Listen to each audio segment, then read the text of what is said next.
Hello, welcome to Ken's Tech Lab. This week we're going to be unboxing the Bambu P1P and I have a special guest. So don't go away, stay tuned.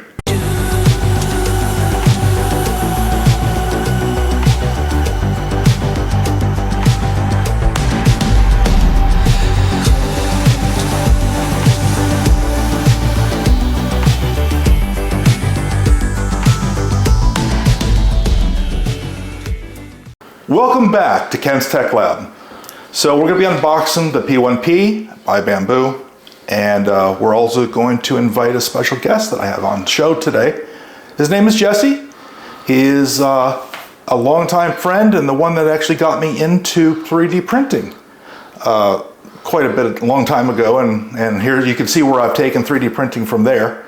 So with further ado, here's Jessy. Hey Jessy, how you doing? Welcome to Ken's Tech Lab. Thanks, Ken. Thank you for having me. I appreciate it. And I was just telling the audience about the, 3D printing, how long we've been in it. Or you started way before I did. It's going on 2 years now, I think. A little more than 2 years, actually. Wow. And I kind of bought too many printers. I see this. I really wasn't expecting all of this. I've been watching your videos, but seeing it all here like this, I have my one printer. Yeah. So anyways, tell me a little bit about, I know what you do today, but tell me about how you got started in 3D printing to bring you into what we do today. Sure. So, actually, funny story, the 3D printing began with my need for outsourcing product. I needed it for a project I was working on, and outsourcing it was extremely expensive. So after looking at the printers, I realized I could buy one and produce all of it myself a lot cheaper than I could outsource the product for. So I went out, did some research, bought my first one, and ended up saving myself a couple $1,000s. Now, on that product, did you have to learn Tinkercad or something like that to actually make the product, or did you have the files already? Well, my team made the files. Okay. So, I have a modeling team that's able to do some of that stuff. You can get a lot of stuff you need on websites out there, but mine were very specific products. So, we would send those out to these manufacturers and things like that, and we would get these massive quotes back for such tiny little things. But it's custom manufacturing. Of course it's expensive. So that's where 3D printing has really stepped in the last couple of years, is making all that custom manufacturing a lot cheaper for people. It is, and we'll later on in today's episode, we're going to actually give you a URL to a store that we've actually put together, and be able to get some of this product out to all of yous. Mm-hmm. So tell me about your printers. What do you have? So I have a Keedy X-Max. Okay. It's a 300 by 250 printer, okay. By 300 mm-hmm. in Z-axis. It's a really nice fully enclosed printer. It's done well. I've had some of the standard issues of the older tech printers, leveling, no auto sensors. So we've had our struggles with it, but overall it's a very solid machine. It's well built. It has been modified. So, we took the primary hardware off of it and added a Dragon hot end and some other, BMG extruder upgrades, which definitely helped the quality for sure. But otherwise, I haven't been unhappy with the printer. I guess it's that you got into a pre-auto bed leveling state? It was still a newer technology. Right. It was out. I didn't know a whole lot about printing back then. I wish I would have done a little bit more research. Prusa at the time did have that technology. Anycubic was coming out with it and things like that. But overall, I kind of missed the auto leveling stuff, and so that has created some issues. And with modern tech out now, all these different sensors and things like that to make printing easier. When it was personal printing or just the little distribution manufacturing or tinkering, you don't need those things. But when you need reliable printing, where it's working 100% of the time, all the Right. time, that's kind of where, you know, it gets iffy. Do you think that Bambu Labs is getting this closer and closer to being a out-of-the-box experience, like buying a microwave? You know, Kitty, I had a great out-of-the-box experience. To be honest, I did. I pulled it out, set it up on the desk, and it worked. You know, my first print needed nothing but a basic leveling. But as I began using it more and more, the reliability of it kind of went down a little bit. And so it became harder for your basic home user to know how to do this. And seeing what Bambu has come out with in these couple printers, they are closing the last mile, definitely closing the last mile. And I believe very soon, you know, these types of printers are going to be able to be in anyone's home. Now, my first printer was the Prusa MK3. Mm-hmm. Yep. My very first printer, I think the audience, I've said that a few times, all these printers I've also purchased with my own money. Nothing was given to me for anything here. But the experience of buying a kit and putting the kit together with all the parts laying on the floor, you know, all the printed parts, all the screws and bags, all the electronics sitting there. I think what people are going to miss is that a printer never always runs forever. And with the Prusa, I've put it together, I can take it apart because I've done it. Exactly. These out-of-the-box experiences are going to come to a point like a microwave is where you're going to take it to have it repaired. You know, there is no computer, like a computer repair station that does 3D printing repairs. Not yet. Not yet. Not yet. Not yet. Not yet. Okay, if anybody out there is thinking about that. But you know, the Bambu is probably one of the nicest printers. I know that out of all the printers I have here, I always put my prints back into the Bambu and print them. I have been watching your videos. I've been seeing what you print, you know, and it's my hand was on the button a number of times for that buy now on Bambu's website. Just never could never click the button. I don't know. I think I got carried away with the Kickstarter projects as I bought the M5 on the Kickstarter. Yep. And that was way before I purchased the Bambu. The M5 was my second printer. It was supposed to be the second printer to come in. It was the last printer to come in almost. So, but let's unbox this thing and let's see how well the P1P goes close to the full X1 carbon with AMS. So let's bring this, let's undo it, let's get it on the bench, and let's put it through its paces. Let's do it. Okay. All right, let's just take this, and Jesse, I'm just gonna put it on the floor over here so everybody can bring it out and do I got a little razor blade here somewhere? top drawer has all tools. Drawer? Awesome. All right. Let's see here. Razor blade. We'll just go with this.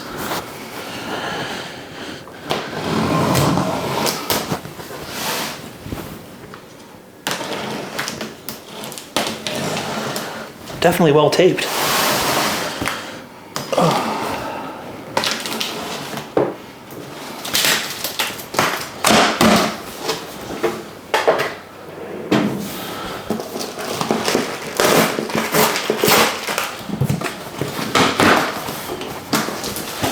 Looks like these are handles to lift it by.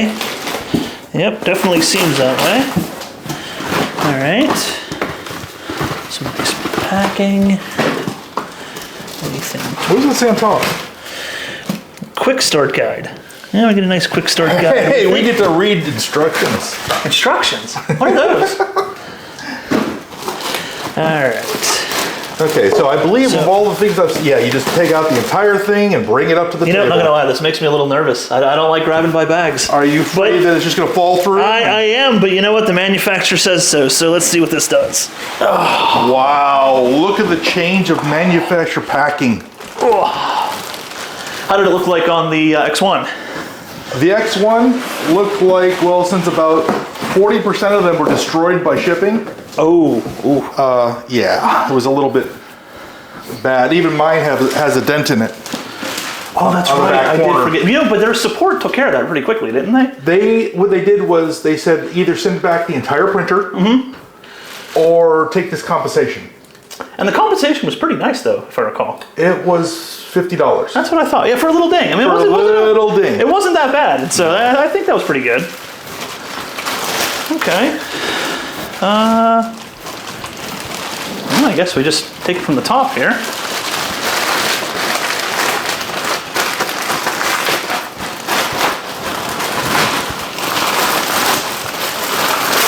Ah, there we go. Now the tape let loose. Ooh. All right. So we'll take our quick start guide here. Yeah, don't forget there is screws all over that's holding this thing down. It definitely looks like it's a little bit of assembly ourselves, which I don't mind. I enjoy some assembly. No, yeah, mine didn't. The X1 Carbon came with the display off, and 5 screws in the bed. But the AMS was also in the center of this of the X1 Carbon. Okay, looks like we have to unlock the tool head, and that looks like that's the first. Okay, yeah, that's just the only thing that we have to do for unpacking. It looks. So let's go ahead and pull some of this out of here.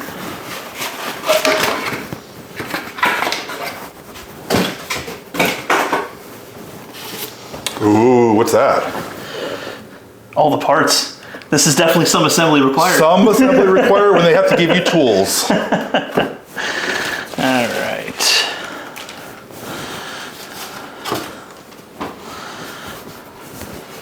Now the size of this bed, is this the same as the X1? Is this a The little smaller? X1 is 230 square. Okay. 250 square. And I believe this is the same size. Okay. So our SD card.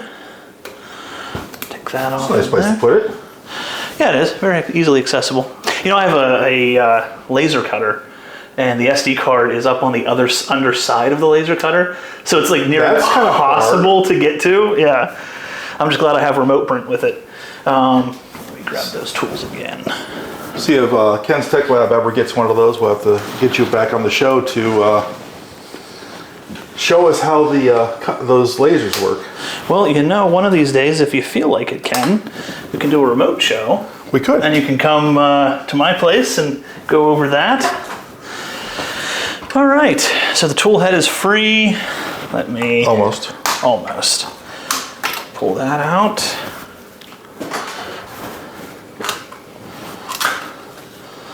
Okay.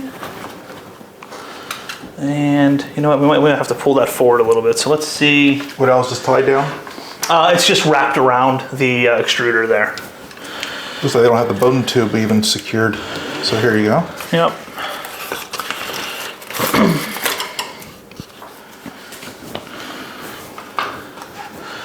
Okay, pull the chute free. And one thing they did was the Bambu X1 has the same back end where it actually swipes and cleans the nozzle, and they kept all that same technology in this one.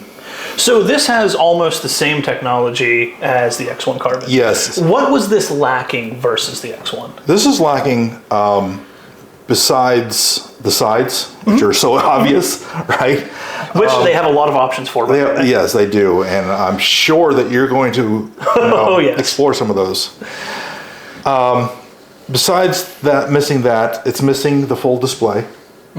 Like that one has a full color display. Okay. This one is just a analog display. Okay. Like that. Much like, okay.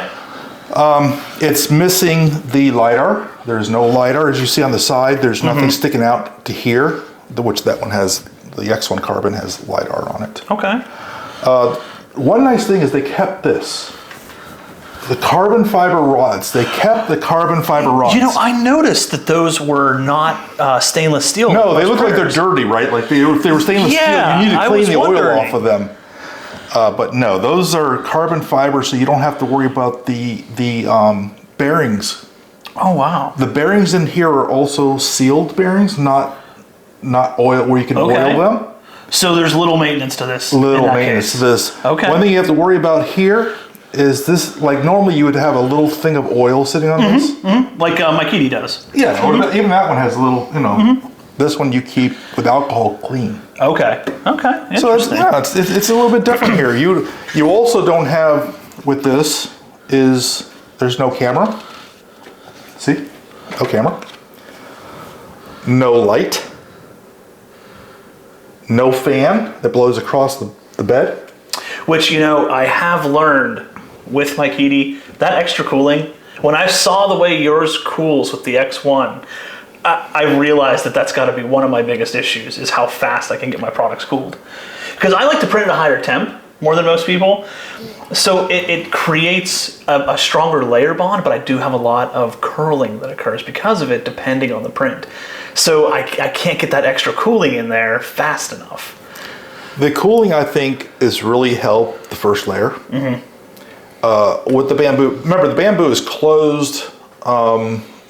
You cannot change the configuration of the, of its programming. Yeah.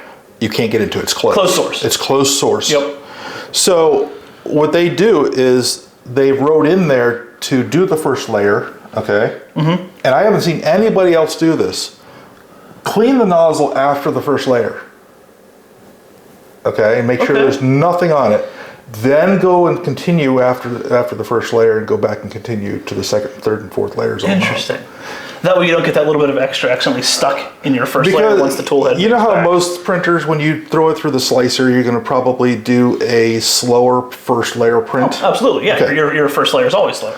This does, and then once it hits that second layer, it goes full to the wall after that. So. Okay. So let's see here. We pulled the tool head out. We pulled the chute out of there. We've got to get our box open next. Well, let's open that box and see what's in there like Christmas. Okay. You know, they do love their tape. You know, they've been burnt too much with shipping. I don't blame them, honestly. I can imagine how much they've lost in revenue due to the fact that they've had to replace so many printers. And it's a shame too, because it's a shipping logistics issue, not so much anything on the company. Part of the things what they did was they have distributor warehouses in different countries. So when you order from Bambu now, it comes straight from, like, let's say United States to United States, because it doesn't have to go across from Well, China. that should definitely help some things. Shipping speeds, that kind of stuff. Okay. Ooh. Look at that. You have almost a full kilogram of... That's where the weight comes in. PLA mat. Now, something tells me that this is AMS compatible. It is. Absolutely. Yeah, see the little round... I see it. Yep, there right it there? is. Okay. Yeah, but do you see that there's something missing on the top of this thing? There it is. Could it be something that looks like that? I think it's going to be something that's going to be taken care of sooner rather than later. All right. Obviously, we have our control panel there. Got some phone holder. Phone holder? Well, we'll figure out what that is. Okay. We'll figure out what that is later. Does it come with a phone? They're shipping with phones now. For LED holder. And looks a Bowden tube. I think that's the tool we're looking for. That's probably going to unlock the bed. Another one of the tools. Some sticky tabs. Interesting. Okay.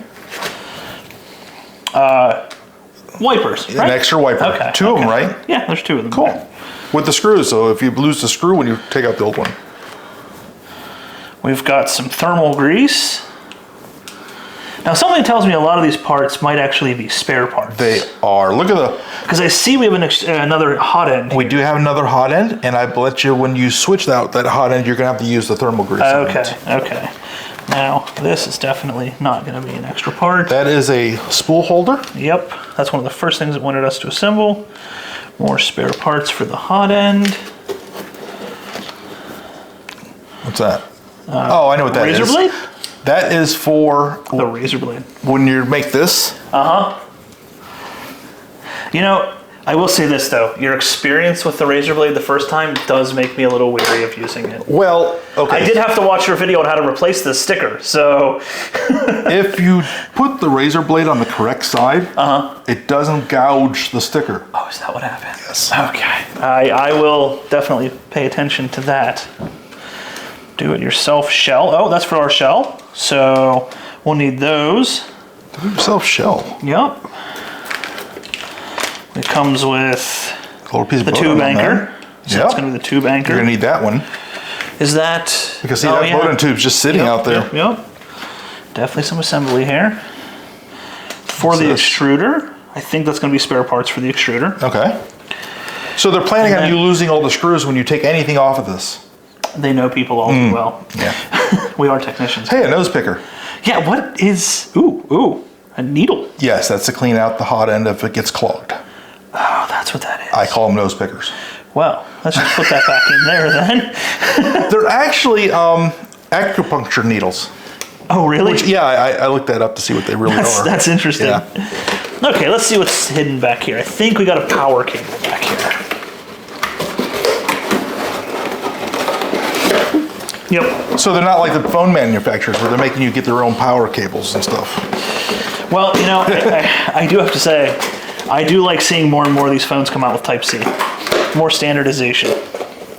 And let's pull that out. Okay. Now, and that will be the last one. And I don't think there's anything else in No, here. all the rest of these are parts. Just a safety spares, stuff. guideline.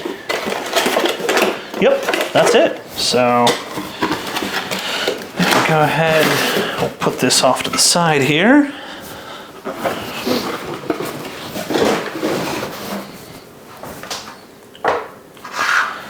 Put that over there. Now let's see what we got here. I want to take this all the way out of the plastic Yeah. too, so it's just sitting straight on the Okay. bench. So, peel this out and around here. You can I'll hold that down. Yeah. yank it out. There we go. Perfect. All right, now let's kind of slide this around. So we've got some light in different areas here. All right. So on one of these sides, remove the screws as pictured. Is this from the back? I think it's from the back. Ah, it is. So Okay. you know, there's see everywhere there's an orange. There's a screw that you have to remove. Oh, okay, so that's what's going to indicate? Yeah. Oh, I see. Okay, further up in the instructions, I see that there. A little story about these is they weren't putting those marks on them, and people were tearing apart the printers, not knowing which one to take out. Oh, no. Yes. Okay, so right there is the screw that we need to remove. So this is where our spool assembly is going to go. Ooh, tight. Okay. Now, you want to use that, or do you want to use the screwdriver from Linus Tick Tips? You have a screwdriver?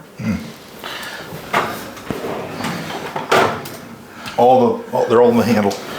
Wow. All in the back here? Oh, wow. Every size. You know, I could definitely use one of these. Let's see here. That's probably around that size somewhere. All right, so we remove the one. Oh, and then we're gonna need our spool holder bracket over there. We are. And I bet you're going to reuse the screws you're taking out, right? I believe I am, and I'm gonna need one more, it looks like. I think we had a little kit over there called spool holder. PFT tube. This is DIY shell. And that, unless you didn't take it out of the box. No? Let me see. And I did have to have one extra screw for mine also.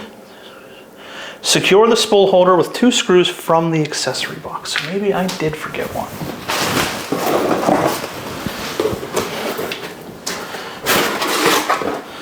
We had a couple little bags here.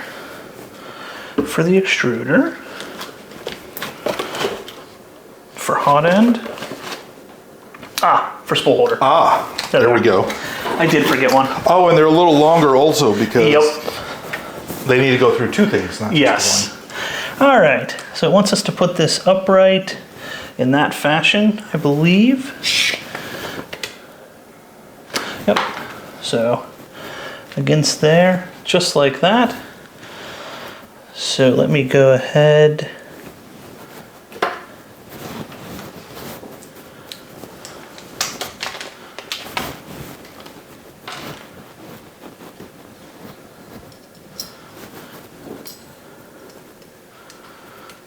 Oh, needs to be a little bit larger.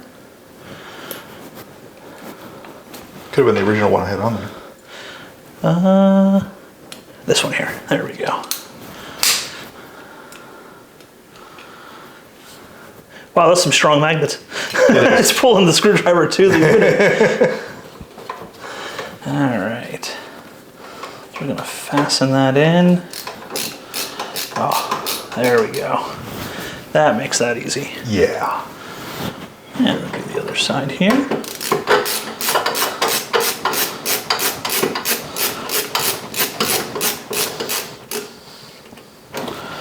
Nice and snug, not too tight. There we go. Works. Okay, so we got the spool holder on. Next will be that PTFE tube anchor and the screws that come with it. Right So there. go ahead and stick that one back in, and you can take that. Now this one, That's going to have something to do with this PTFE too. I think it is, because I think it mounts right there where those two screws are. Now you know that the AMS system will work with this with no problem.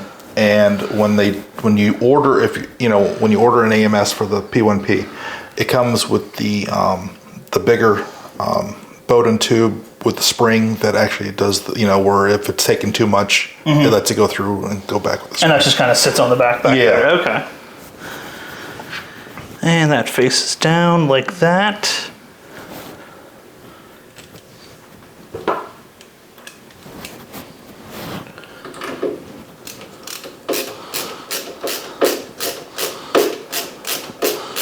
Now something that's interesting here is I notice the second screw has an angle to it.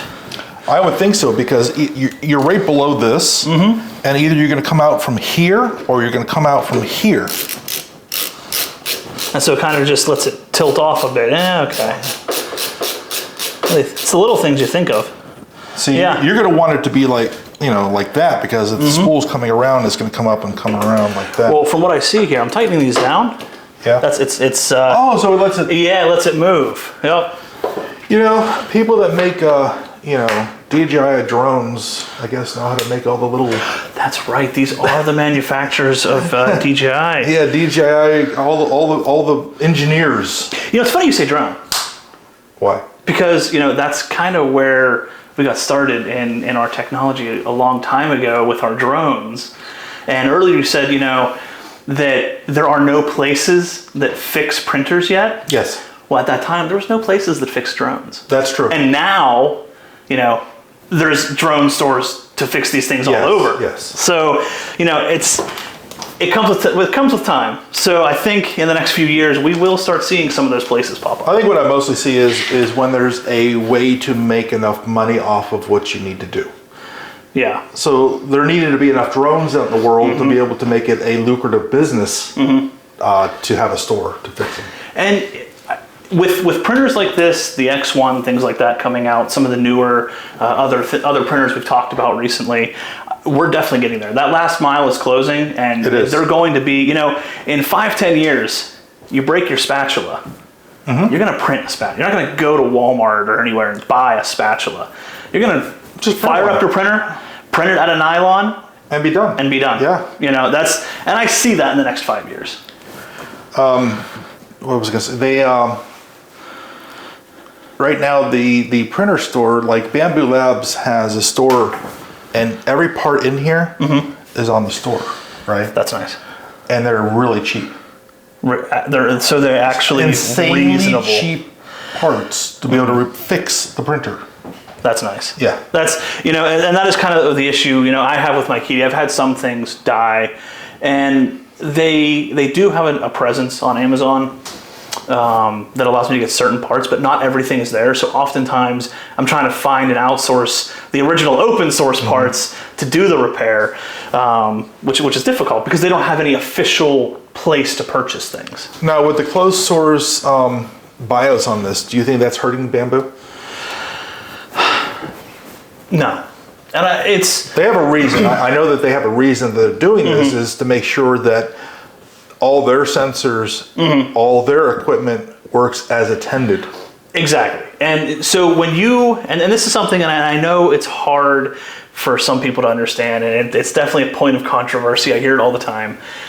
When you want something to work so well, if you want it to be quote unquote Apple-esque, or and you're talking Apple. I am talking Apple, and they are closed, yes. You know, if you want it to just work, right, and be reliable, sometimes you have to close source those products. Yes. Okay. Now, I know in a future video we're going to talk about closed source, and it's going to be a little bit of a sensitive subject with what we're talking about. Yes.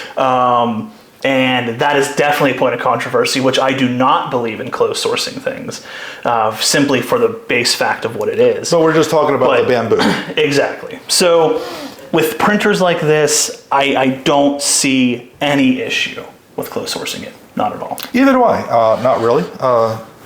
You know, if things had to be fixed from the factory and the only way to fix them was to change the configuration, then there would be a problem. Exactly.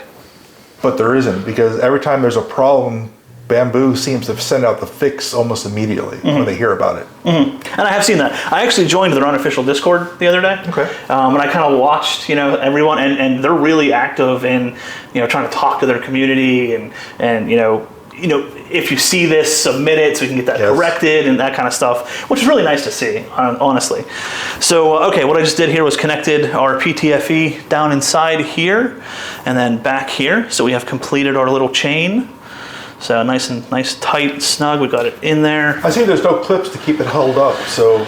No, these are pressure clips. So if I just push down on this, it'll release that pressure. So you don't have to worry about the clips. Not at all.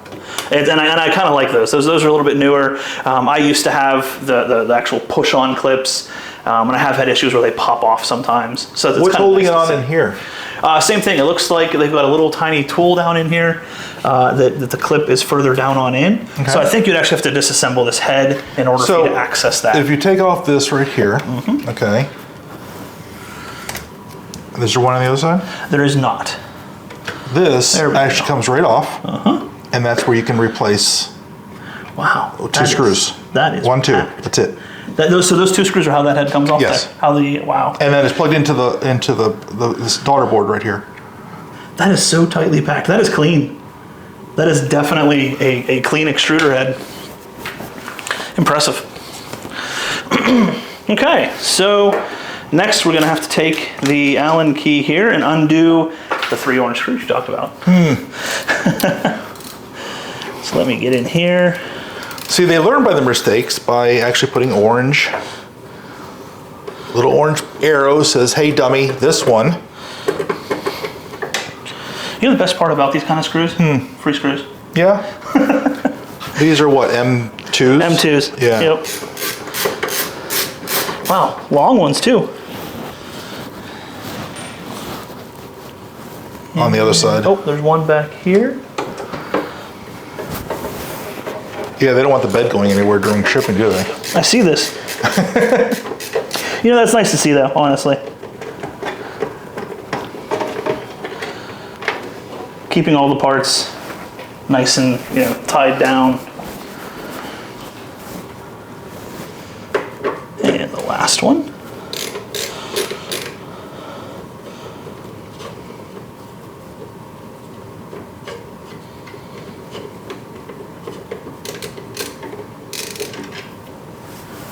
Okay. All right. Now, how does it want you to lift that bed to get the foam out, or is it going to be automatic when we plug it in? Let's see here. It says move on from this step. Okay. So we're going to move on to up here. So more than likely, when you plug this in, the first thing it's going to do is it's going to home. It's going to lift, absolutely. So, the fun parts. So you said this is just a regular old LCD. This is just a regular mono LCD. Okay. You sure? Yes. Yeah, interesting. That is a full color. Still quite a nice screen regardless. Okay, so I guess we'll take our tape off here. Ooh, they used the good stuff. It looks like tape you would use like to hold on a bandage. That's what I was just gonna say.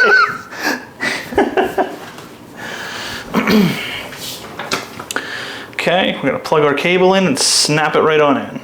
Slide it. Yep, okay. Little slides on there. So, that goes right in just like that. Ooh. Come on. Don't bend the pen. Yeah, I'm trying not to. That is tight in there. There we go. There we go. Nice I little heard clip. that snap. There we go. All right. That goes back in. Now, I do believe it was telling me to put this inside. So that slides in there just like that. You want to put that inside and slide it on over. Okay. And then it should be able to move up and down after that.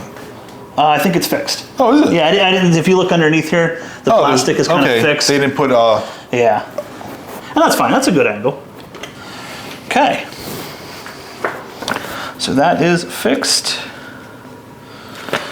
And it said it does lock in place, so that should be good. Yep. We're gonna need the Bambu Handy app. What is the Handy app? Okay. So, your cell phone. Okay. Open up and go to the Bambu, or go to your store and download the Bambu Handy app. I'm assuming it's a mobile app. Okay. So kind of like Octoprint Mobile, but for Yes, Bambu. it's exactly. Okay. Exactly. Okay. You know, I'm reading the words first print. We're getting pretty close. Ooh. So, is it handy? Do you find it handy?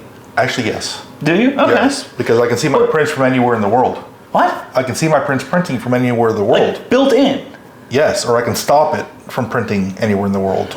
I have to open up port forwards in my firewall. I've got to do all kinds of stuff to make that happen. Yeah, I can send a print to it from my phone anywhere in the world.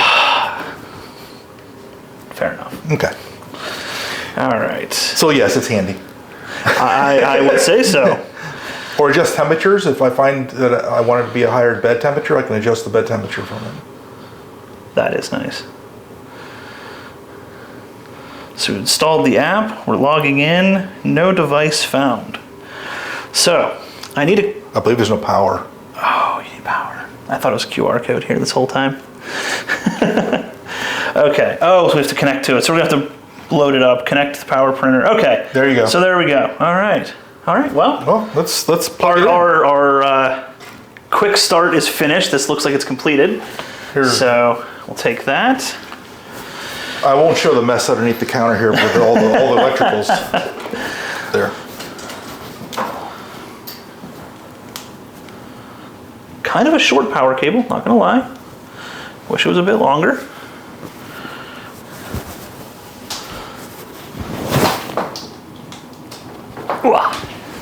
Okay, so I guess we'll turn this printer around. We'll let everyone see what's going on. Let everybody see it, so maybe we'll face it toward the camera. Sure, sure. Let's go ahead. Don't want to grab it by the belts. There we go. Give me a little bit of room.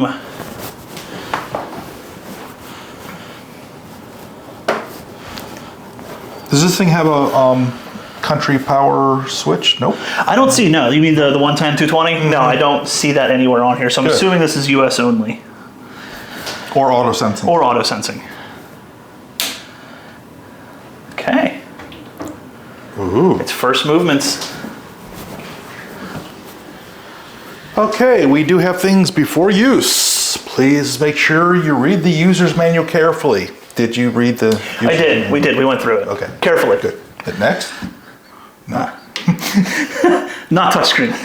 Before use, make sure you've removed the screw fixed on the hotbed. Are they all gone? All three of them. Okay. With the orange markers. Yes. Okay. We are North America. And there's our QR code. There's your QR code. So, while using the app. I can cut that out of post. True. Not that I don't do anything with it anyway. All right. So, I guess we're going to read and accept those terms. Yeah. Confirm to bind. Okay, so we have joined the Wi-Fi now.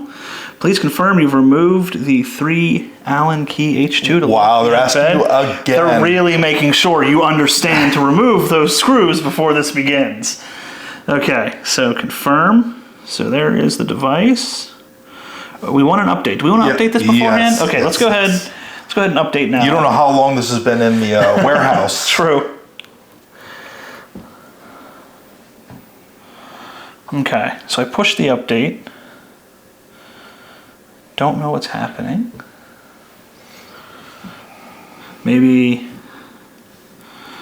we are not allowed to update until we do the self-test? Probably you have to do the self-test right here first. Oh, no, here we go. So we are updating our firmware right there. Oh, okay, 58. Okay, yeah, so let's let that sit. Definitely don't want to touch a printer in the middle of a firmware update. We don't want to do a video on recovering firmware this soon. Yeah, I don't think they have a recovery for the firmware. So we are at 66%.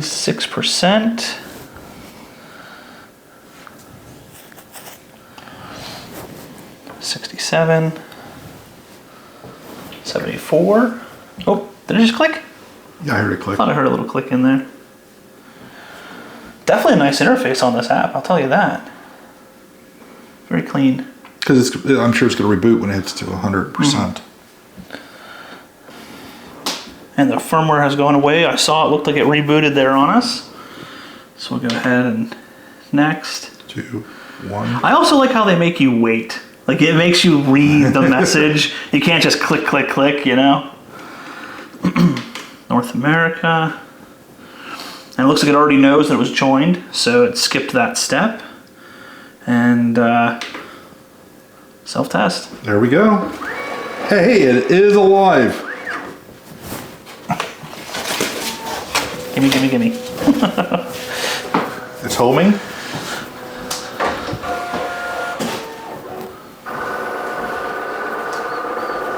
Vibration test, Yes. right? Okay. Yours sounds a lot different than my vibration test.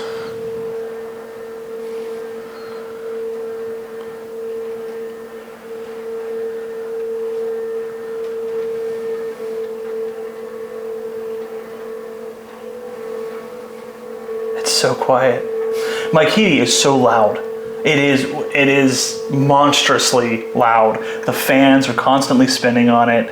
It sounds like an airplane constantly taking off.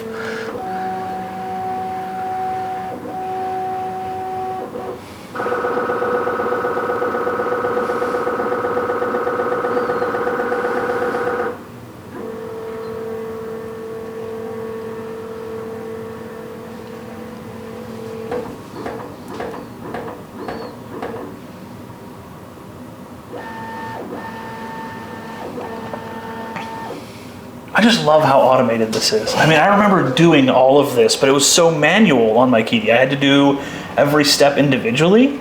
No, you didn't have this test. Did not have this test. No, this has, what are those barometers in there that make it feel? Accelerometers? Yes. Yeah. How fast is it vibrating right now? Really, it wants to get the tone.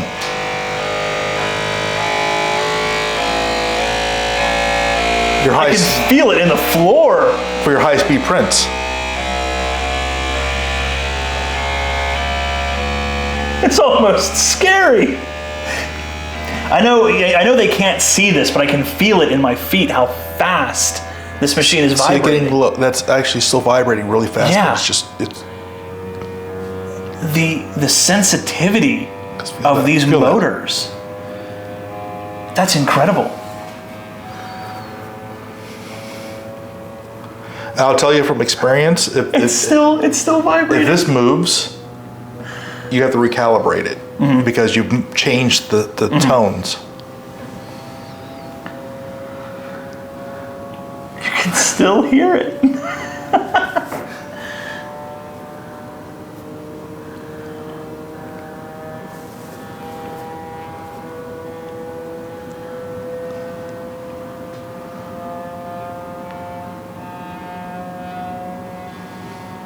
Now what's funny is that this actually sounds like a jet taking off. It's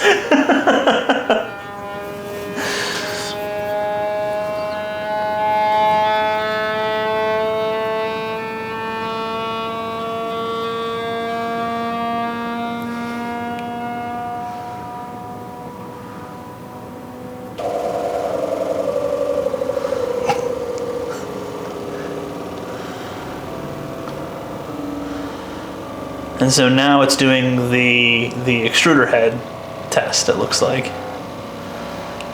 So that was all just the bed test, it looks like, before. Yeah. I mean, that belt isn't even moving. Like, it's not moving to the naked eye, but you can see and feel that it's moving.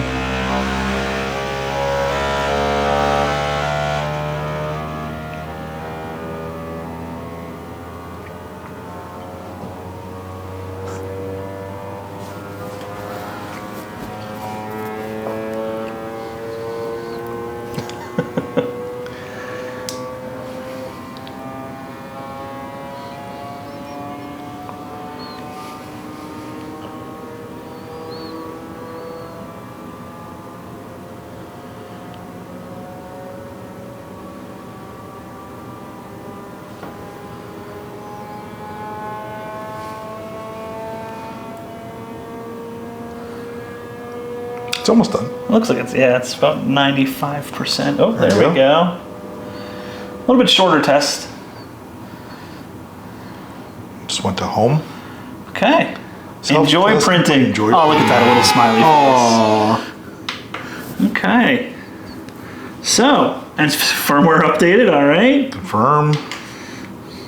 We've already done the calibration. Oh, auto sleep, that's nice. I can't tell you how many times that I forget to turn my printer off. You leave it on? Another firmware update. Yes, do it. Okay, let's go ahead. You know that Bambu came out with a bunch of upgrades for this. They did? Yes. Okay. They came with a camera, a fan, lights, to make it closer to the X1. I was gonna say, that sounds a lot more like the X1. Yeah, they did that, but they're doing it to keep this at a low cost. Makes sense. Okay, because right now, buying the P1P is lower cost than buying a Prusa. Okay. I can see the way they were thinking about money, and where they're thinking about keeping this one below the Prusa, because that is the mark. That's the mark you're going for. Mark. Now, now that's nice though. That means they're definitely going to be able to get this out there a little bit more. So what they did was, for the first people that purchased the P1P on I would call it a pre-order that's actually ready to ship. Okay, so they already had it here in the U.S. and they released it and like, hey, pre-order it. No, it said pre-order. Pre-order, but it was here in a week. If that makes any sense. That is the fastest pre-order I think I've ever heard of. So what they did was they included, for the first ones, is all the upgrades in one box. Now that's nice. So this printer came with all the upgrades. And so we've got the camera. Tiny little thing. Wow, look at that. That's tiny. LED lights. Gotta have the lights. If it's gonna be enclosed, it definitely needs to have lights. So more nice screws. Whiteboard. And it's your choice if you want to read the Chinese side of it or the English side. I'll take the English side. Oh, now it looks like this kit is actually adaptable for the X1 and the P1P. It's the same parts. It's interesting, yeah. Very interesting. Maybe when you buy this, let's say something breaks on the X1, you would get the same box with the same parts. Very well possible. And that actually saves money for them on keeping parts in stock. They don't have to keep separate ones for the two different models. That is a massive fan. Okay. Wow. That fan. Double stickers.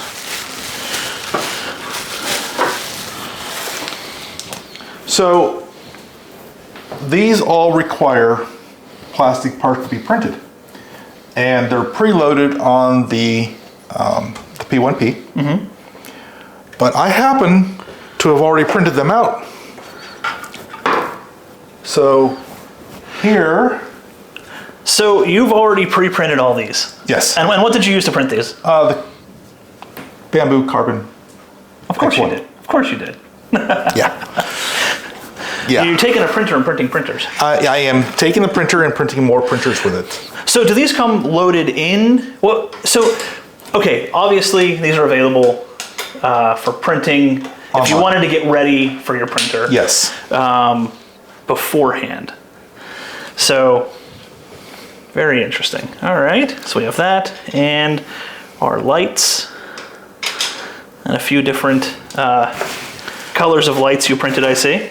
I did. In case I wanted some mood lighting, I get some red in there. We got some red there. We can make red lights. Okay. So we're gonna, if we can make a spot over there somewhere, Sure, for a laptop. Sure. Let's go ahead and move. Because they don't give you printed. They don't give you printed instructions,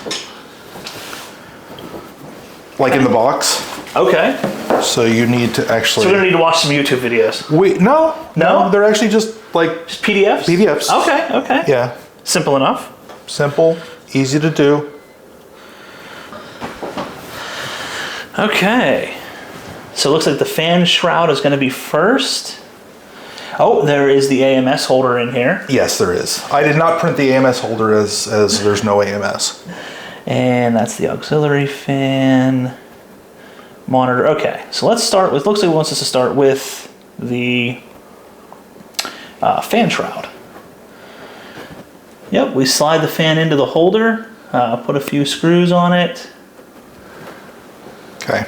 And it's okay, so we have to use the double stick tape for this. Okay. So we're going to try to make it where you guys can see this, of us actually putting this together as closely as we can. And I'm sorry if you don't actually get to see everything, but we're putting on the fan shroud. Mm-hmm. I'll probably throw the instructions on the lower thirds of this video so you can follow along with us.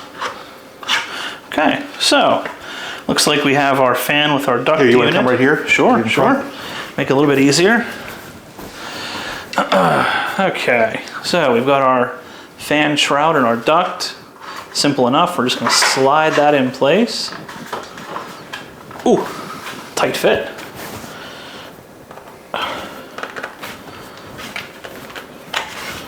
Okay.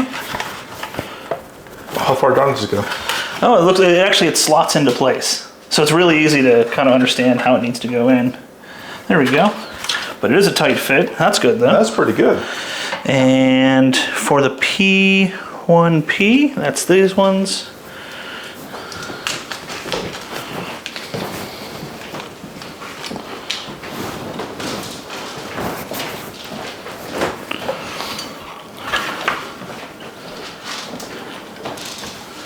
Let's go ahead and grab that screwdriver again. I'm gonna have to get myself one of these. I like this thing.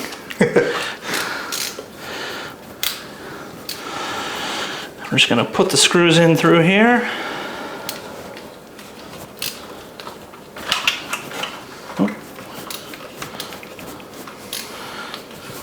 Maybe.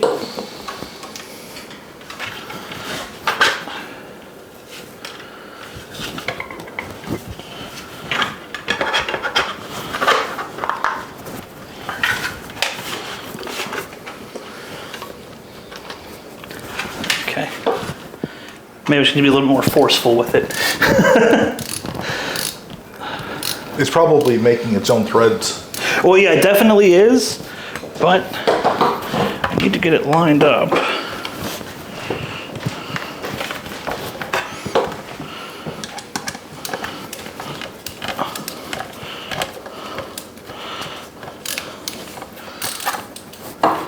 Did you get it or no? Mm-mm. make sure. It's not enough thread there. Well, I don't know. Yeah, it's what. Well, yeah, but actually it squeezes down, so the threads do expose. But it looks Where's like it I'm going into? hitting too high. Jeez. Yeah, I gotta get it. I gotta angle it down a bit. I'm getting too high on it. That's what I think it is. Because I can see where the threads are hitting on it. It looks like it should be longer. So, if you want to go ahead, let's try and push this together a bit. Put it down, yeah. Oop. Gotta put the screws in after. Okay, there we go. Now, we'll just pop the screws in place.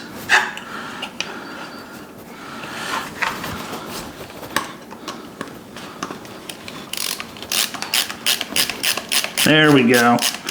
Just needed a little bit more pressure. Set of helping hands here works.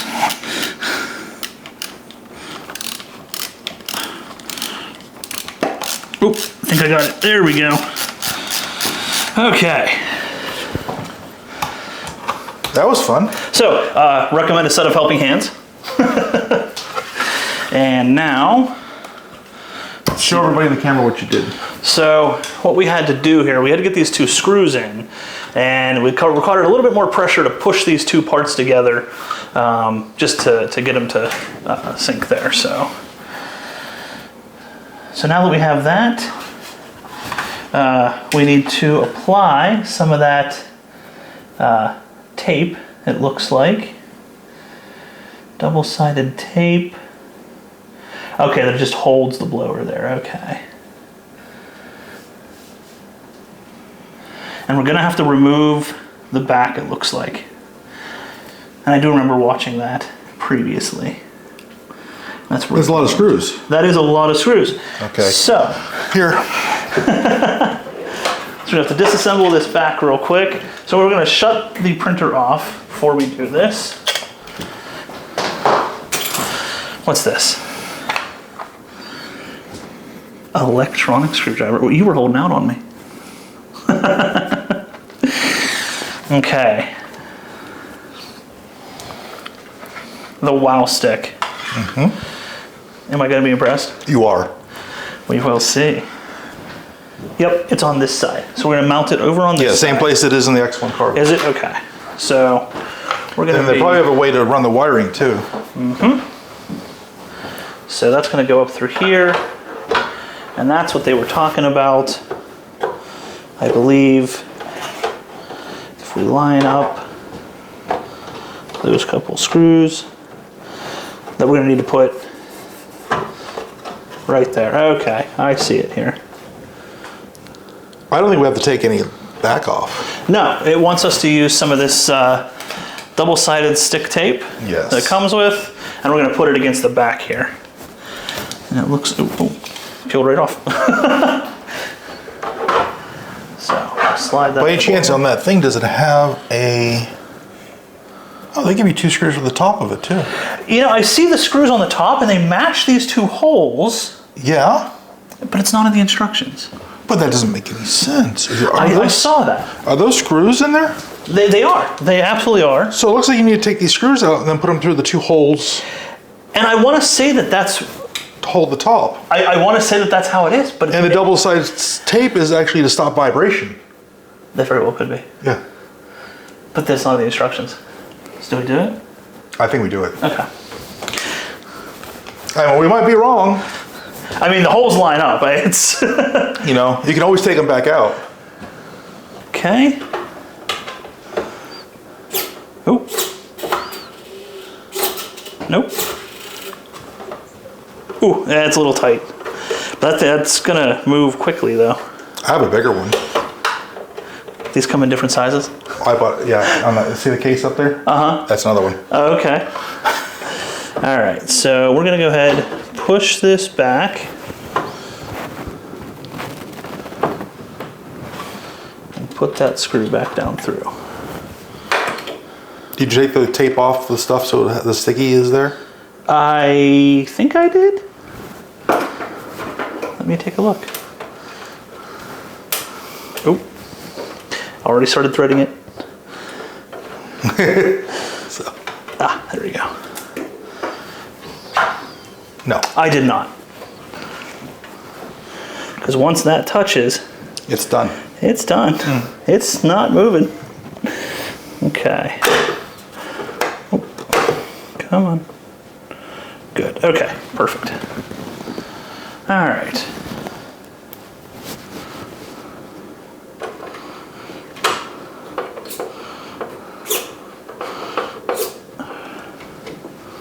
Type-C charging too. Yes. That's nice.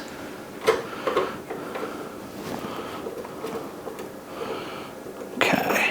That's nice and tight. Okay. And then there was two screws two on the bottom. that go on the bottom here. And you got to do that blind. Where do they go? There's 2 holes right there. Ah, in the front. I see them.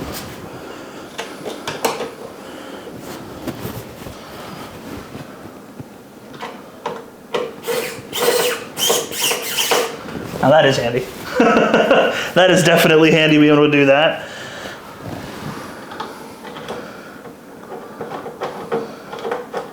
You might have to move the bottom around to get it into the... Oh, I see. Okay. It actually, okay, so there's a little clip guide in there. I missed that. There's a little guide that tells it where it needs to sit.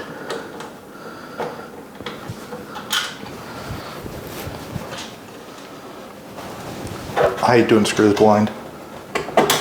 Oh, wait. Okay, so it looks like the fan shroud is there. Okay. Now it wants us to disassemble the back, Oh, and all of these screws have to come out. to put the wiring in. Yes. Probably to... Thank you.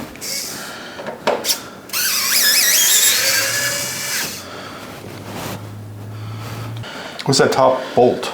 Well, that's one that concerns me. So this is actually a little bit concerning, and this might be a question for Bambu. This is an upgrade, Yes. right? From Bambu, an official upgrade. Official. This screw to take this plate off says void. Oh, so it voids their warranty, but they give you upgrade kit that requires you to remove it. So that's going to be a good question for Bambu, and I think one that's going to need to be asked. So slightly concerning, but we are doing an official upgrade. Ooh, that's a tight one too. Okay, so, oops. Do you really... That's what I thought about that void screw. I don't think... No matter what goes wrong with this printer, Bambu is going to send parts, not ask for the to take it to the shop. Yeah. So I don't think the... Okay, so we have got, spin this around a little bit. So we got this nice back on here. So the open shroud for the cable management. And so... What else is back there? Is the main board back there? So it looks like, yes, it looks like we've got the main control unit over here with the power supply down here. It looks our motors for the belt drives are sitting there. Some of our other motors for the other belt drives are up here. What kind of power supply is that? Is that a mean well? I can't. This is a Morrison. Okay. Morrison. So, okay, so it's got me bringing the cable up through Yep, up through the top. and bringing it down Roll around, and there's a place to plug it in right there on the... right on the motherboard. It On the looks like. Yep. So, all right, let's take a look. I think I see which one it needs to be. Doesn't actually show you the motherboard. There's just more pictures. I think there, yeah. Oh, there it is. So it needs to be fan number 2 is what it says. The one away from the end, the second one over. Fan number 2, yep, right there. It's clear as day, written right below it. And way back in there. Oh boy. Not meant for people with large hands. Here, I will tell this you might that. help. Oh, immensely. Thank you. Mm-hmm. All right. That's why needle nose pliers were invented. Got that right in there. Pushes right into fan number 2. Then we can take our cable, keep that out of the way, tuck that down along the side there, nice and And once you safe. put a cover on here, you won't have to worry about any of that. Yeah, right there. you're not going to see that. No. So we'll just keep that, want to keep it nice and safe away from any of the electronics. Okay? All right. Now, should So- we leave this off until we put all the, just in case we have to put anything else on the board? We do have to put something else on the board, Okay. but it ties in up here, Okay. the light. So Okay. we'll leave it off just in case. Okay. We'll reassemble it when we're done. But let's take a look here. So we have the shroud all done. Yes.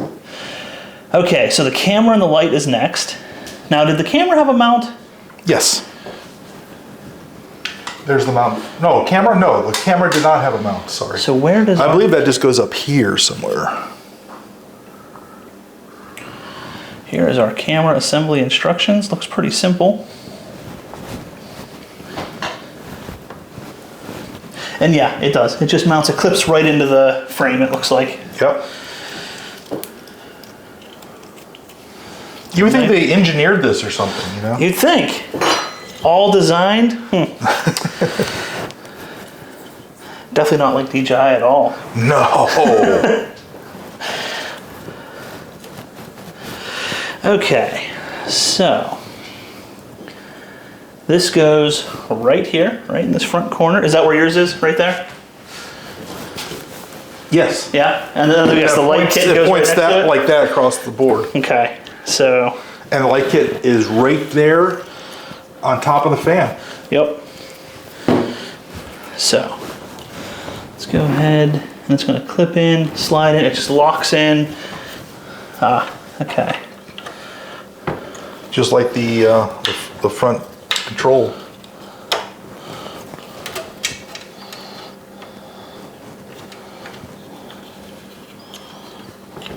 Is there a second? Oh, there's just one clip. Okay. I thought there was a second clip. I was trying So to you're line looking up. for the second I was looking for a clip. second clip. So yeah, it's just this one little one, and it says it just slides right in.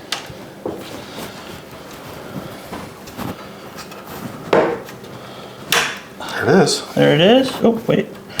Not quite. There's a little hole, it looks like. Oh, right there it is. So there's this little tab in the front that it wants to slide into. Oh, okay. Okay. And then, so now, looks like we take our cable and yep, and oh, and look, so Does it come with right tape? on top, Oh, there's it's these a little place. marks Yep. to fold. And I remember watching that in the video. You want to fold those marks nice and tight. It's actually okay to do that and crease them. That way it sits cleanly across the top. And the back of this does have 3M tape on it. Oh, so it'll stick right to the Yep. frame go there. You ahead. don't have to worry about it. We're going to align the top of this frame, and then we're going to push down nice and tight along the outside edge of this. Uh-oh. Yep. Come on.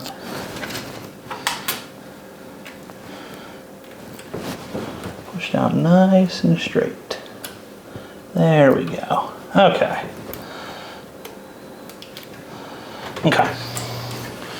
So that's nice and clean against there. Don't have to worry about that. Then it's got its own plug-in area. And then now we have to undo this, I believe. So that's where we're going to put the light as well. Ah, yeah, it's got another daughter board back here. Yep. Actually, you know what? What? I just read the instructions. There's a little hole right here that they said do not cover. This actually slides in underneath this lip. Oh. So there's okay. definitely a little bit of finagling you got to do here. Okay. They made it look so much easier in the video.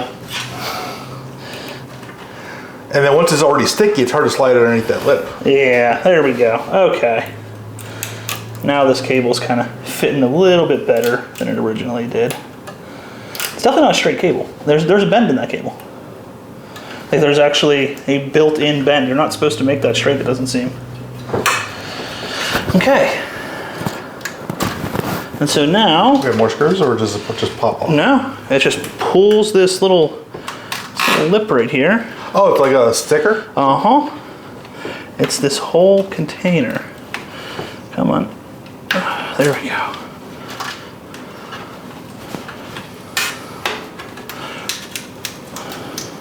So it's this whole thing. It just kind of keeps everything protected. I just want to peel that off. We'll set that there. And then here is our ribbon cable. And, well, I believe this one or this one over here is for the light. So. Okay. And is that a USB port? Interesting. There's a USB port in here. I think it says that though. Yeah, USB output. 5 volts, 1.5 amp. You can charge your phone from this. Yeah, but I think it's going to be a future upgrade for enclosures for getting rid of ABS smell, like put a carbon filter. Okay. Well, in the meantime, I'll just charge my phone from it. There is a carbon filter in this one. Oh, is there? Yes, on the back of it. Is that why it's called carbon? Maybe. Or is it because they use carbon? Oh, carbon rods. That's why it's called carbon. Interesting. Okay, so let's go ahead and plug in.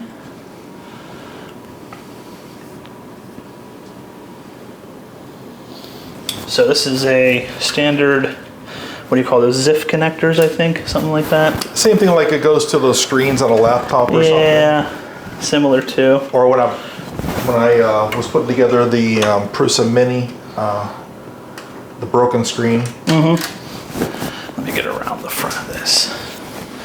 These things are always a little sensitive.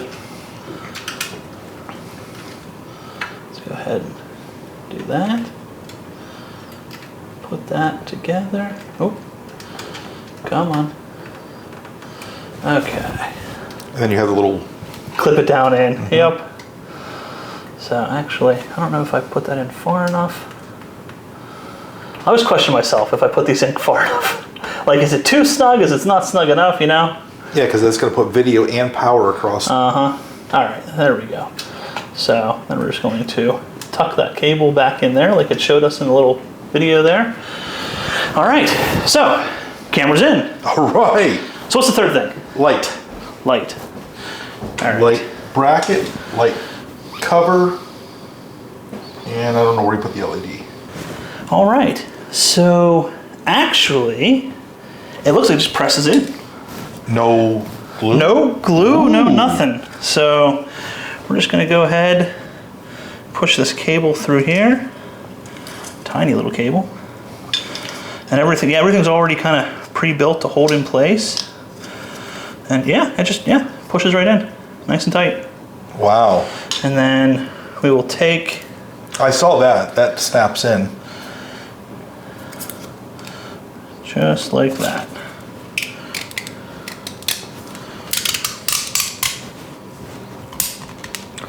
Tight fit. Ooh. It's getting tight at the end there. Want a hammer? Part of me says yes. Everything in me screams no, though. Let's just slide that back out a little bit. There we go. Give it a little bit more pressure, a little bit quicker. So there is our assembled one. We just slid that right in there. And so now it's this complete light kit. Now this, I believe, gets a lot of stickies on it. You didn't want that in red, right? No, I'm not in the mood. I don't want the mood lighting yet. I'll keep that for later. Okay, so, yep, double stick. This just goes down, sits like that. So we'll grab some double stick. Now, while you're doing that, I'll tell you a little story. When I bought this one little dent in this X1, so I asked them, well, can you just send me a side cover, right? Like this is the same breakout.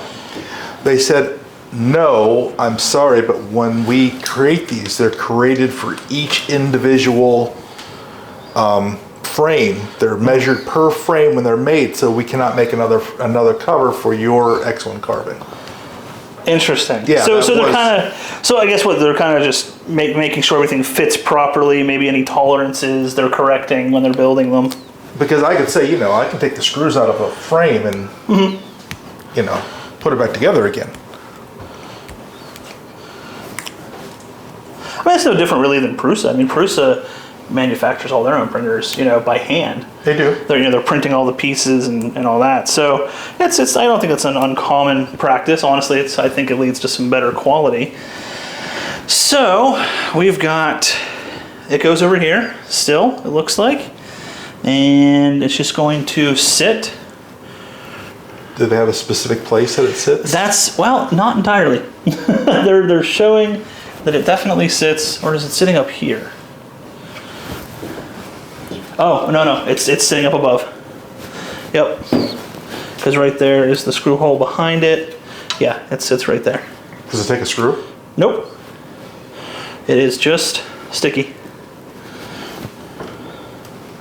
Yep, right there in the center of the print board. And that is not going anywhere.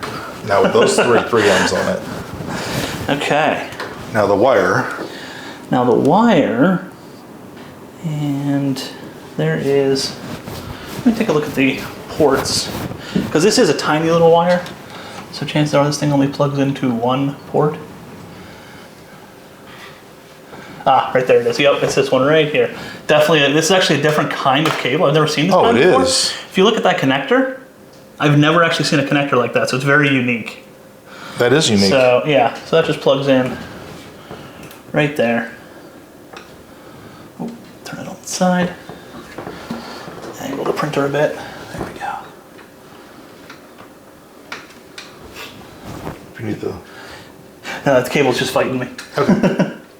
Keeps twisting on me. There we go. Okay, so we're in. Now how do you hide the wire and make sure So we're going to nice? push it behind this right here.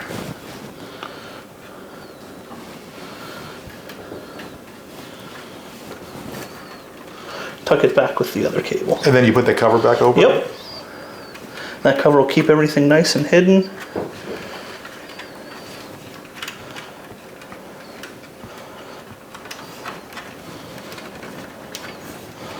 Want to hide all those cables. There we go. So this cover can go back on. Okay. So now everything is nice and held in place, protected, back the way it was. So now you just have to put the back cover back on? All right, so let's spin this back around.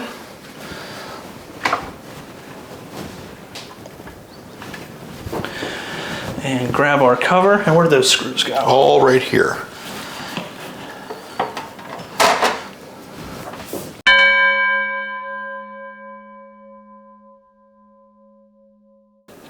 And I think that's kind of the point, though, for some of these newer printers. Like we were talking about earlier, we're talking about the last mile, right? What should a user expect to have to replace versus taking in to the shop, you know? And I think the ease of replacing some of these things the user needs to feel more comfortable with it, definitely. What's the name of the nozzles that you can actually, they have the rubber on them so you can change them out toollessly? I don't know. They come in color set like blue, red, and green, so the different sizes 4, 2, 4, 6, 8. Yeah, I've never heard of them. I'm honestly not sure. Yeah, you just change. So it's like a quick tool change. Okay. It is, yes. All right. And here's a bunch Still of have 3 more. garbage. Throw it in there. Grab the last couple screws here. A lot of screws in the back of this plate. I think they don't want it to vibrate. Definitely understandable. That.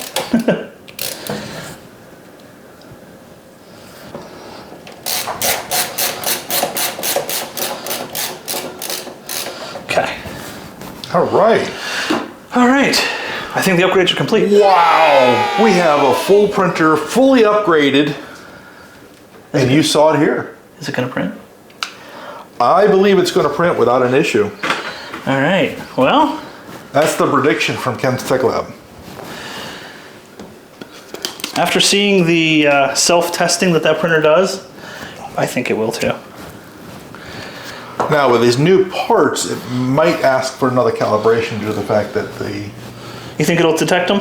I don't know yet. We'll see when we turn it on. I know that you're going to have probably new options like turn on the light.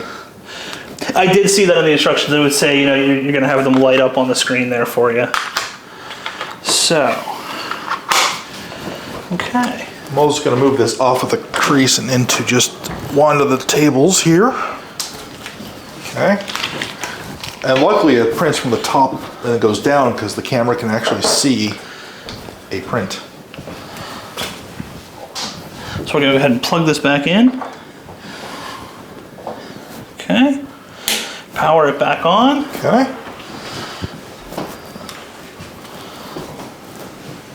Oh, it shows the picture of the camera. Okay. Not the camera itself, just the picture that it's got a camera. You got me excited there. Okay. And it's got a picture of the Wi-Fi, the camera. All right. So this is ready to print. It is. So is this going to, do I have to load the filament first? Is it going to ask me to load the filament when we print? So down here, I'm going to try to stay out of the camera range here. You have your different things. There's unload. Okay. When it detects it, it's automatically going to load. Okay. And then you have your wireless accounts, model. Okay, so this is all the built-in And then there's stuff. the built-in. Okay. It's got its own storage. So we're going to want to do that. So if I try to print this right now, it's going to know that it's out of filament. It's going to make me load it, right? Yes.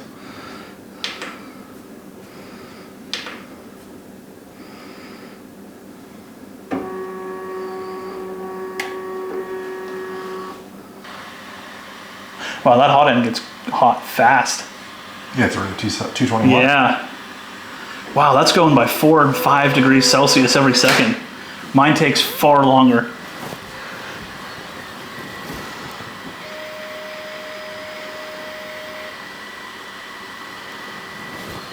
Okay, so it unloaded. Okay. So it knows it's unloaded. Okay. So let's go down. It may just be manual load because there's no load option otherwise. I don't see any. So let's go here. Oh, there's the fan support. Okay. And so if it's unloaded, it obviously knows it should be good. So let's go ahead and begin the print. 16 minutes. That's good. Wonder what that puzzle was. 77 minutes on this printer. Wasn't that bad. Must be a puzzle.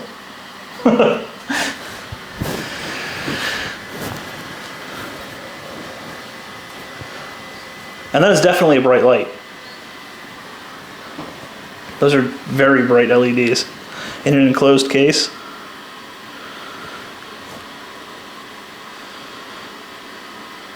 Yeah, mine you can't see because both of the windows are darkened. Okay, it's going to go to 220.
Did the other one not print?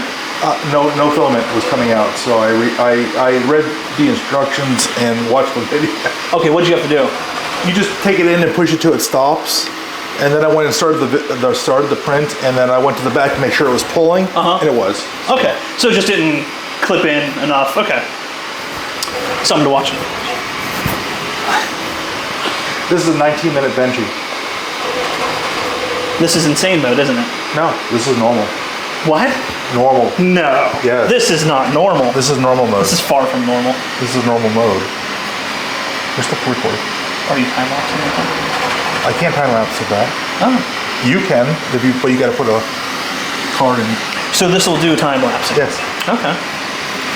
Well, that's what this SD card is. That a? Does it come with one? No. Is that just a blank holder? Okay. Mine has 18 gigs of videos on them. I mean, a 17-minute Benchy. Let's start it out at 19. Oh, okay, so it'll actually variable adjust.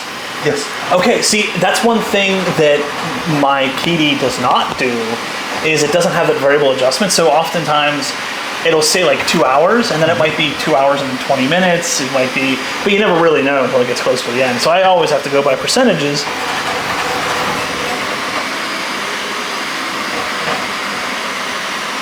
So right out of the box. Yeah, there's no adjustments. There's no layer height. That is an out of the box experience. Yeah, if you wanted to, you couldn't adjust the layer height. There's nothing there. And I see why, because I saw the test that it did beforehand.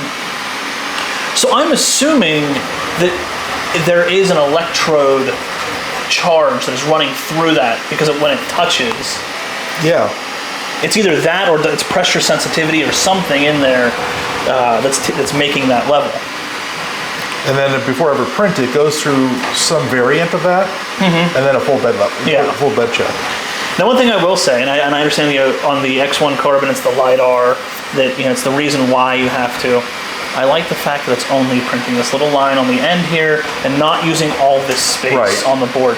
For the shop and printing things for people, you will see those print lines in the base of your print, and you might not want to see those. And so, not having that there When you gives a little bit more print volume. when you bring up the slicer, like your slicer will keep a list of all your printers.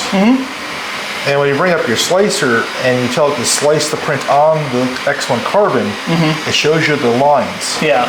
So that gives you you can a adjust. chance to adjust. Okay, that's fair. And that's a pretty fairly solid infill line in there, that hex infill. The first layer that went down was ridiculous. You know how it writes the letters from the bottom of the Benchy? Yeah. It just wrote them like, and then covered them up. Wow. Yeah, what I've already said is if my Bambu X1 fails completely, I'll be buying another one next The next day, Yeah. the next hour. Next hour. Yeah. I will admit, I mean, we're looking at Voron type speeds. Yes. And this is an out of the box printer that people are not building, And it's cheap. And okay, yeah, you have the $200 printers out there, right? You have a $300 and a $400 experience out there for the large size volume printer, okay?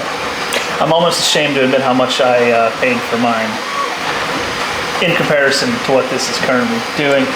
But what you get out of the box for this one at the price point that this comes in at, you can't beat it. The Key is maybe a quarter as fast as this with none of the sensing technology, and I paid $1,200 for it, with another $200 in upgrades. But see, I won't blame the Key for that because it was still early in the generation. I wouldn't say early in the generation. I'd say it's at the end of the generation. It was still of that generation. of that generation of tech in these printers. Because at that time, Prusa was out, correct? Correct. Oh yeah, they've been around for a while. And I was going to get between that and a Prusa. Now, honestly, the reason I got the Key over the Prusa was because of wait time. I did not want to wait the 3 to 4 weeks to get the Prusa. Yeah, that kit was 4 weeks. So my impatience was the problem there. Honestly, we're sitting here talking, and every time I look back, there's just more of this being defined so quickly. It says there's 12 minutes left, but I don't believe it. I don't think there is. We've already got the box and the bow made. It's printing the top piece now. So I don't think there's 12 minutes because it said 19, and yeah, we'll see. now, too bad the camera's actually blocking the. Let's Oh, the view of this, yeah. Let me bring this down.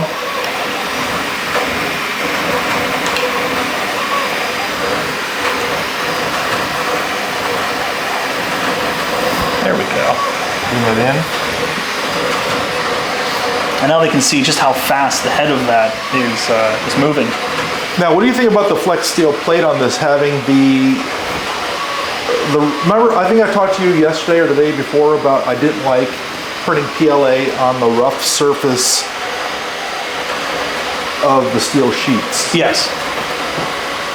And I think you said something about PLA should be printed on a flat sheet. So, I mean, I know this is obviously a little bit of a rough coating on there. Same as the FL Sun. Same as this, exactly. Now this feels a little bit more metallic than this does. This feels a little bit more sticky in general. Like I can feel it. Right, because the FL Sun will not stick. Correct. So, in general, usually the coated sheets are the ones you want to print the PLA on. And then from what I've been told and experiencing myself, when you flip that sheet over on the flex sheets, you have this style or like what we have here on the FL Sun for PETG, ABS, things like that. That's supposed to higher stick temps. a little bit better. Yeah. Honestly, I like the textured side in general, just because it leaves a nicer texture on the bottom of the print, rather than a totally flat texture. But this steel sheet says right in the front of it, it's made for PLA, not your higher temp filaments, but your lower temp filaments, all of them across the board. Yeah. And I can see why they don't give you a high temp one, because unless you have this enclosed, you're not going to be printing ABS or carbon fiber. Yeah. So how much stringing do you think is going to come with this speed? I don't know. I saw it a little bit earlier. There was a little tiny mess up on the flat surface when it printed it out, but it was printing so fast. I don't know that that could have been perfect. I mean, it put that layer down in like 3 or 4 seconds, not even, across the entire thing, and so it was a little bit, bumpy. But I mean, well, this is a test for 3D printers, the Benchy, and it tests a few things. The square box is to see how well you can do in the size, to keep it the same shape.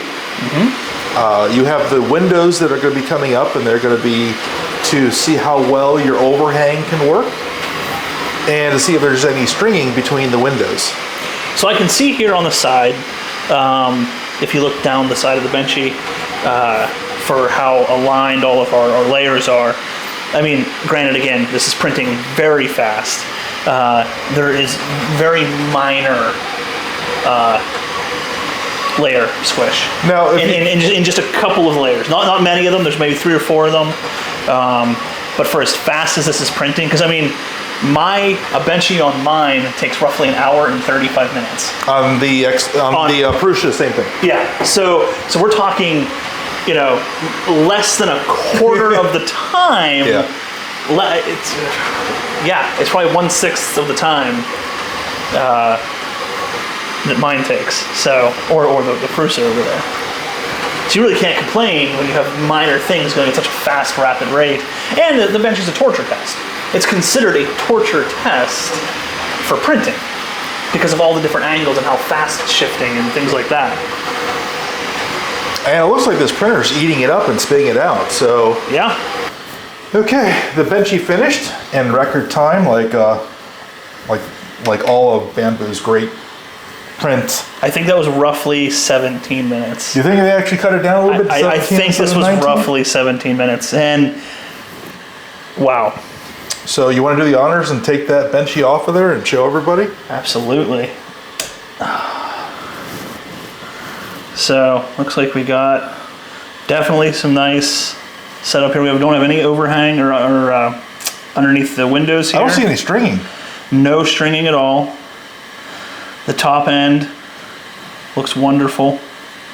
Even in these windows, these portholes. Usually on mine, these portholes are a little bit of an oval, not so much a circle. Okay. Because I get a little bit of hanging. Now, I will say there's a couple little print lines in here on our side. Perfect text on the bottom. I mean, this is impressive. For the speed of this printer, to fire out something that normally takes printers an hour and a half and do it in 17 minutes and to be this kind of quality. Now I hear Warren can do it like in 2 minutes and 50 seconds. Yeah, but those are a couple $1,000. But they look like, they don't look very well when they're done. No, they don't look like, yeah. I have seen some of those competition Voron benchies before, but this is impressive. Definitely impressive. Well, it's the first print off the Bambu Lab P1P, and I think there's going to be many more coming up from that. And I think that it's just a fantastic printer. Even without the sides on it or a top. I like to see it with an AMS on it and see some color prints come out of it. Definitely, absolutely. Hope everybody liked the show today. This is Ken's Tech Lab. Jesse, thank you for joining us today. It was really wonderful to have you on the show. Thank you, absolutely. It was great to see the P1P. And Jesse, Ken's Tech Lab has a surprise for you. Oh? Yep. So we know about your printer. We know about that you're doing all the printing, trying to make some extra money with printing and selling the prints online. And by the way, we're going to put, well, actually, Jesse, tell them a little bit about the store. Sure. So we have opened up a Etsy store. It's called Tiny Penguin Prints, and we are looking to keep growing it. And so far, we've had more and more orders coming in. It's been getting harder to actually fulfill those orders. As you know, I tell you quite often, complainingly, how often my printer breaks during those large orders. And we're trying to get it off the ground, and we've been doing pretty good so far.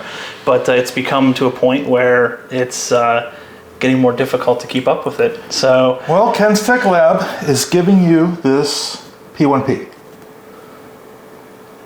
for your store and many happy prints that you can make extra money and have good prints come out of it, and your customers will be happy. And I hope you enjoy. It was fun putting it together, and I'm sure that we'll probably even get another one in here in Ken's Tech Lab for the lab itself, because seems like I'm collecting printers now, and I see how well this one was. But you've watched all my videos, haven't you? Absolutely, every one of them. So what we're going to do, you want to do that with me? I do, actually. Okay, so we're going to leave the show today. Thank you, everybody, for joining us on Ken's Tech Lab. And again, stay awesome.